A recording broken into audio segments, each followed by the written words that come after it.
Welcome to GAMEpoch, the show where I play through the history of video games in the order of their release, starting with Super Mario Bros. On the Nintendo. I'm MystikDan, and today I am playing Mario The Lost Levels, or the original Super Mario Bros. 2. I'm in World 6-2. This is my, third attempt at this stage? And it's tough, made no easier by the fact that I am Little Mario. Just a bummer. I never like being Little Mario. So one of the I just thought of this, but one of the interesting differences that I just thought of between this game and Ghosts and Goblins is that Ghosts and Goblins never... Oh, come on! You didn't even let me try to swim. That wasn't nice. That took a while. It never, you never have, a third line of defense in Ghosts and Goblins. It's always just 2 hits and it's over. And, you know, I find that interesting. Unless you find another suit of armor, but that's not what I mean. In this, you can get to... Well, I guess no, this game was the same way. Because even if you have the Fire Flower, you get hit, it sends you straight back to small. This was actually similar in that way. Until you got another power-up, you were always 2 hits away from death.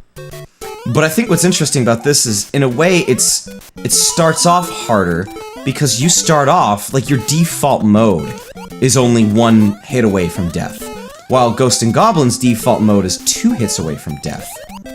Oh! Ah, he went straight for the makeout sesh. That sucks. I love the fishy levels, I actually hate them. This is a tough world. Just because it's just pure challenging. I don't feel like it's cheap. I don't feel like it's unfair, overly punishing. I feel like it's just difficult. So I have no complaints about this except that it's just hard, and its difficulty frustrates me for being difficult. That's all. No legitimate complaints. I just need to not suck so much. And that's turning out to be a bit hard. Just a bit hard. Because I get frustrated somewhat easily. Particularly when I'm doing the same thing. Okay, that's BS. I don't agree with that at all. What do you guys think? I don't think that that's legitimate. I don't think so at all. I'm not on the same level as him when I'm standing up on this block, so I should not be getting hit by him. That wasn't right. Well, now that I know that, I know to be cautious with that, even though it's... No! I think a bullcrap gameplay bug. Oh my gosh! And this is just stupid. These are just stupid flukes, and I'm having to do it over and over and over and over and over and over and over again. Even though I've already done this several times. If anyone were to do like a word cloud of the crap I complain about in all these games I'm playing, Ghosts and Goblins, Mario, Dark Souls, all gonna be these same complaints. I hate when I have to do the same thing over and over and over again because it sends you back too far. It's too punishing in that regard. I don't know that I'm ever going to change my mind about that. Because I feel like unless you're explicitly doing an endurance run, I don't think that that's something that should be the default mode of a game. Personally. And I'll talk about Ninja Gaiden when I get to it, but I just keep thinking about that because it did things in such a strange and particularly cruel manner. And come on, go down! Thank you. And go down! Oh, God! Timing is mean. And I'm not gonna get a mushroom, like, again, because it's so hard to do so. I think this is a good game. I don't necessarily disagree that these levels are so brutal and kind of psycho in their design that it feels no better than if they were fan-made. I think that's a pretty fair assessment. What? Man! I really hate how the direction the water is moving me is not clear. just by looking at it, because there's clearly a jet stream that happens at any given time, and there's never any indication, except for when you're near an open space at the bottom. But it's happening all the time, I promise you guys. I promise. If you were playing this, you would know, you would verify, you'd be like, wow, I'm getting pulled and I can't see anything visually to indicate that. And that's bull! And I think it kind of is, because then that just... Oh, that was stupid. I knew it as I was doing it. I knew it, and I did it anyway. I don't like this. This isn't fun.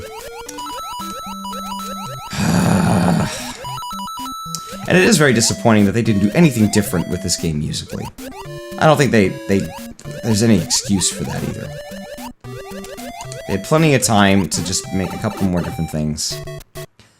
But, oh well, that's the decision they made.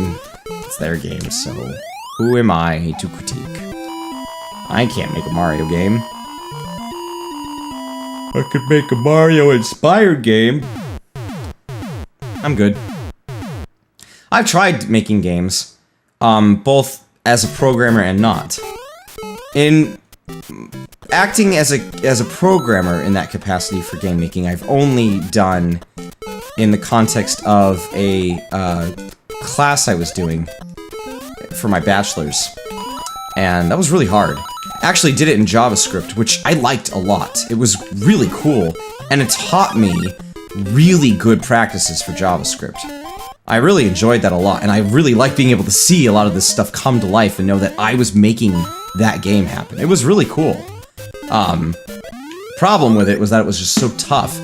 You have to write, basically, a loop, where you're constantly having to check the state of all the objects in the game that need to be on screen, and then sending those to the render objects so that they can get rendered to the screen, drawn on the screen. And then you need to actually check for input and make sure that, you know, anything that has been happened by the player has been noted and updates the positions of things or whatever. So, and so you have to just constantly be looping and somehow figuring out what exactly needs to be done based on what has been input. Oh, good, I did it. At least that part. Oh, oh! Oh, this is not gonna be fun to figure out. I don't think I did it. Nope.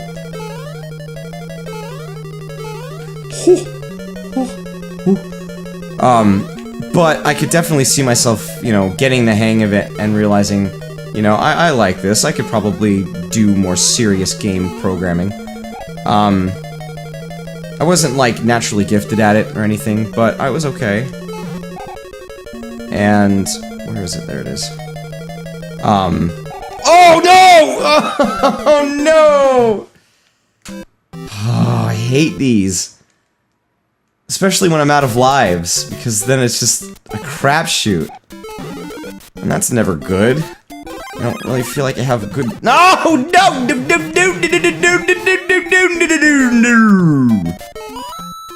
I turned into freaking Andy from The Office, a show which I've never really loved, by the way.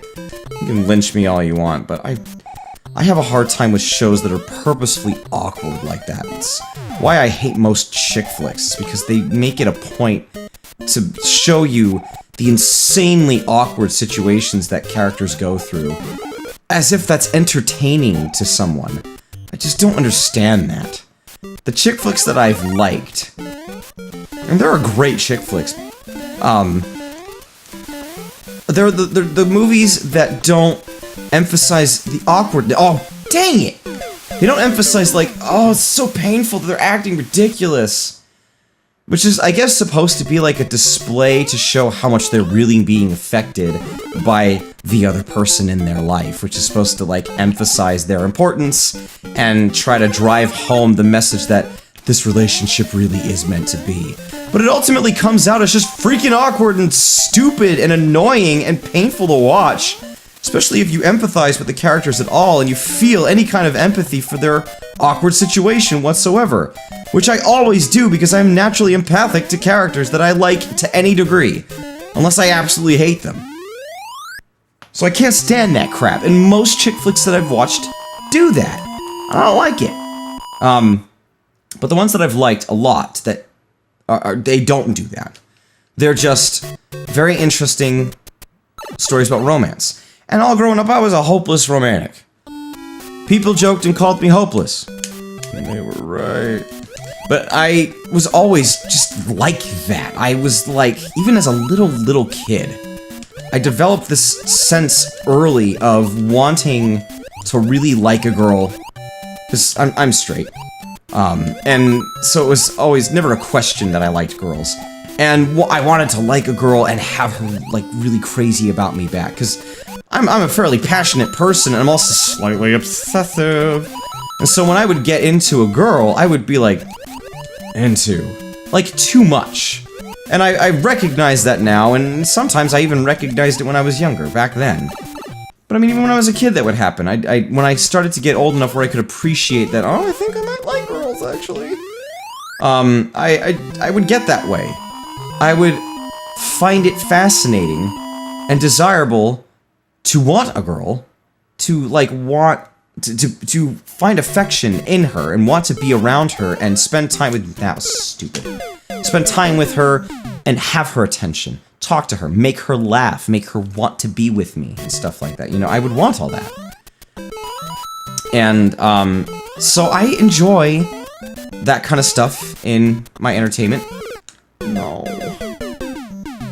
In books, or in movies, and shows, when I'm seeing it and it's with characters I like. You know, I start rooting for them, and that's the part I start to be the most interested in seeing develop, more than anything else. It doesn't matter what kind of movie or show it is. That's just what happens. And so that's just the way I've always been. So I can enjoy a great romance film when it's done like that. But very few of them are. Most of them are just trying to capitalize on, I don't know, what they expect women like? Because they're trying to cater to the female crowd? So they have this expectation that all women like a very specific kind of story with a very specific set of events, you know, very formulaic. And too many of these movies just do that, and it's just stupid. And I kind of feel like that's, you know, degrading, or, kind of demeaning to women and their tastes. Like, they would only like these really stupid, awkward things. That's just bull. Anyway, I am about to be done with this. I've made no progress! Yet again! So I'm gonna go ahead and get back to the castle. And when I'll pick this up again once I've gotten to the end of the castle. So I will see you guys there at the beginning of my next episode. So we'll see how long this lasts for me. Hopefully not that long. So thank you guys for checking out GAMEpoch. I will see you in the next one. This is MystikDan signing out. Bye.